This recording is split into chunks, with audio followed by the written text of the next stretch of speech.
Subscribe now and press the bell icon. Never miss an update.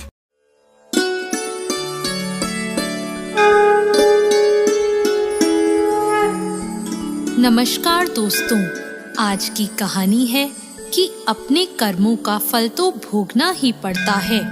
एक राजा था, वो बहुत धर्मात्मा और न्याय करने वाला था और वह भगवान का भी बहुत बड़ा भक्त था।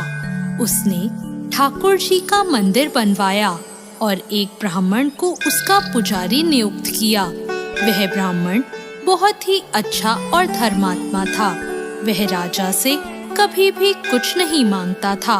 उसके स्वभाव पर राजा भी बहुत प्रसन्न थे और उसे राज मंदिर में पूजा करते हुए 20 वर्ष हो गए थे। उसने कभी राजा से किसी प्रकार का कोई प्रश्न नहीं किया। फिर एक बार राजा को एक पुत्र पैदा हुआ। उसने उसे पढ़ा लिखा कर बहुत विद्वान बनाया और उसकी शादी एक सुंदर राजकन्या से करा दी। शादी की रात को राजकन्या को नींद नहीं आई और वह इधर उधर घूमने लगी। जब वह अपने पति के पलंग के पास आई तो उसने देखा कि हीरे जवाहरात से जड़ी एक तलवार वहां रखी है। उसने उस तलवार को मयान से बाहर निकाला तो वह तलवार बिजली के समान चमकने लगी। यह देखकर वह डर गई और डर के मारे वह तलवार उसकी हाथ से छूटकर राजकुमार की गर्दन पर जा गिरी और राजकुमार का सर कट गया और वह मर गया। वह राजकन्या अपने पति के मरने से बहुत दुखी हुई और वह यह सोचकर बहुत डर गई थी कि अगर मैं सबको सच बताऊंगी तो कोई भी मेरी बात पर विश्वास नहीं करेगा। सुबह होते ही राजकन्या विलाप करने लगी और कहने लगी कि मेरे पति को कोई मार गया। लोग इकट्ठा हो गए और राजा भी आ गया। राजा ने आकर पूछा, किसने मारा है? वह कहने लगी, मैं नहीं जानती वह कौन था, परंतु उसे मैंने ठाकुर जी के मंदिर में जाते हुए देखा है। राजा समेत सभी लोग ठाकुर जी के मंदिर में गए तो उन्होंने ब्राह्मण को वहां पूजा करते हुए देखा। सभी ने उसे पकड़ लिया। ब्राह्मण ने बहुत कहा कि मैंने राजकुमार को नहीं मारा, पर किसी ने उसकी बात नहीं मानी। राजा ने भी बार बार सोचा कि ब्राह्मण निर्दोष हो सकता है, लेकिन सभी के कहने पर राजा ने ब्राह्मण से कहा, मैं तुम्हें प्राण दंड तो नहीं देता, लेकिन जिस हाथ से तुमने मेरे पुत्र को तलवार से मारा है उस हाथ को काटने का आदेश देता हूँ। ऐसा कहकर राजा ने उसका हाथ कटवा दिया और इस पर ब्राह्मण बहुत दुखी हुआ और राजा को अधर्मी मानकर उसका राज्य छोड़कर चला गया।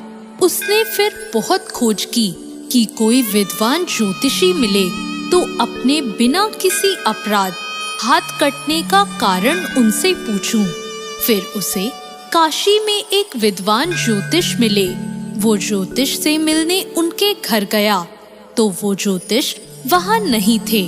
उनकी पत्नी उनकी आलोचना कर रही थी और उन्हें बहुत भला बुरा कह रही थी। थोड़ी देर में वो ज्योतिषी घर आ गए। उनके घर आने के बाद भी उनकी पत्नी उनका तिरस्कार कर रही थी, पर ज्योतिषी चुप रहे और उन्होंने अपनी स्त्री से कुछ भी नहीं कहा। इसके बाद वो अपनी गद्दी पर जाकर बैठ गए। ब्राह्मण को देखकर ज्योतिषी ने कहा, कहिए ब्राह्मण देवता, आपका कैसे आना हुआ?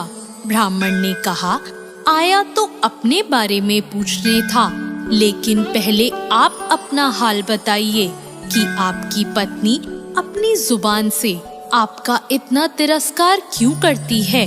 तब ज्योतिषी ने कहा, यह मेरी स्त्री नहीं, मेरा कर्म है। दुनिया में हम जिसे भी देखते हैं, भाई हो, पुत्र, शिष्य, पिता या कोई भी संबंधी, वो सब हमारा अपना ही कर्म है। अपना किया हुआ कोई भी काम शुभ हो या अशुभ हमें भोगना ही पड़ता है। इसलिए मैं अपने कर्मों को खुशी से भोग रहा हूँ।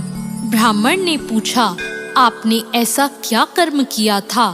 तो ज्योतिषी ने कहा, पूर्व जन्म में मैं एक कौवा था और आज जो मेरी स्त्री है वो एक गधी थी, जिसकी पीठ पर एक फोड़ा हो गया था और फोड़े की पीड़ा से वह बहुत दुखी थी। उस फोड़े में कीड़े पड़ गए थे, जिन्हें खाने के लिए मैं इसके फोड़े पर चोंच मारता था, जिसके कारण इसे असहाय दर्द होता था। एक बार इसकी पीठ पर चोंच मारते हुए मेरी चोंच इसकी हड्डी में घुस गई और यह दर्द से तड़प उठी। मैंने भी चोंच निकालने की बहुत कोशिश की, परंतु वह अटक गई और नहीं निकल सकी।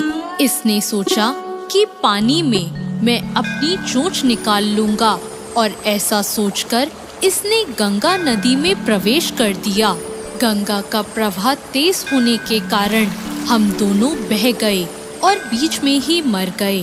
तब गंगा जी के प्रभाव से यह तो ब्राह्मणी बनी और मैं बहुत बड़ा ज्योतिष बना और आज ये मेरी पत्नी बनी है, जो कुछ दिनों के लिए मुझे अपने मुंह से गाली निकालकर मुझे दुख देगी।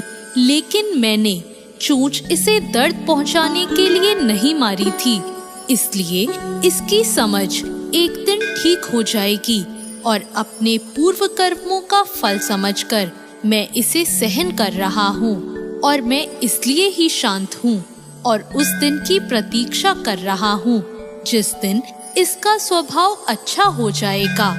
अब आप कहो कि आप यहाँ किस लिए आए हो? ब्राह्मण ने अपना सारा समाचार सुनाया और पूछा, अधर्मी पापी राजा ने मुझ निरपराध का हाथ क्यों कटवाया? ज्योतिषी ने कहा, राजा ने आपका हाथ नहीं कटवाया, आपके कर्म ने ही आपका हाथ कटवाया है। इस पर ब्राह्मण ने पूछा, ऐसा किस प्रकार हुआ? तो ज्योतिषी ने कहा, पूर्व जन्म में आप एक तपस्वी थे और राजकन्या गाय थी तथा राजकुमार एक कसाई था। जब कसाई गाय को मारने लगा तब गाय अपनी जान बचाकर आपके सामने से जंगल में भाग गई। पीछे से कसाई आया और आपसे पूछा कि गाय इधर तो नहीं आई। आपने जिस तरफ गाय गई थी उस तरफ अपने हाथ से इशारा किया तो कसाई ने जाकर उस गाय को मार डाला। इतने में जंगल से एक शेर आया और गाय और कसाई दोनों को खा गया। कसाई को राजकुमार और गाय को राजकन्या का जन्म मिला एवं पूर्व जन्म में किए हुए कर्म ने एक रात्रि के लिए उन दोनों को इकट्ठा किया।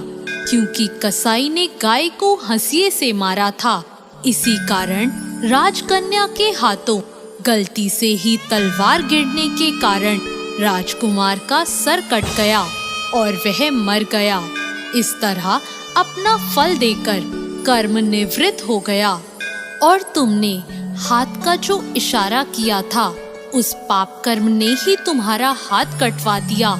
इसमें तुम्हारा ही दोष है, किसी और का नहीं। ऐसा सोचकर सुखपूर्वक अपना जीवन व्यतीत करो।